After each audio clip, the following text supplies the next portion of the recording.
నమస్తే, నేను doctor Ramesh Reddy, senior consultant in infertility from Apollo fertility, Banjara hills, Hyderabad. Last week 2-3 patients నన్ను question అడిగారండి. అందువలన ఒకసారి అందరికీ తెలియజేద్దామని చెప్పి వీడియో చేస్తున్నాము. వాళ్ళు అడిగిన క్వశ్చన్ ఏంటి అంటే, మేడం ఇప్పుడు IVF స్టిమ్యులేషన్ జరుగుతోంది కదా, మీరు ఎగ్ పికప్ చేస్తారు, ఎగ్ పికప్ చేసిన తర్వాత నా పీరియడ్స్ ఆగిపోతాయా, నా ఎగ్స్ అన్ని అయిపోతాయా అని అడిగారు. సో లేదండి, ఇలా కాదు అది జరగటం. ఏం జరుగుతుంది అంటే, ఒక లేడీ పుట్టినప్పుడే ఒక ఫిక్స్డ్ నెంబర్ ఆఫ్ ఎగ్స్తో పుడతారు. వాళ్ళకి అవి పీరియడ్స్ మొదలైన తర్వాత ప్రతి మంత్ ఒక సెట్ ఆఫ్ ఎగ్స్ మాత్రమే పెరుగుతాయి.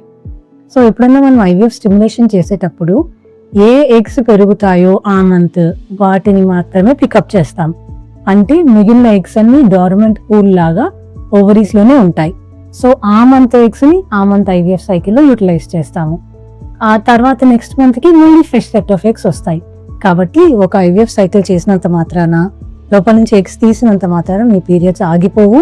మీకు తొందరగా పీరియడ్స్ ఆగిపోవటము, మెనోపాజ్ లాంటివి రావటము జరగవు.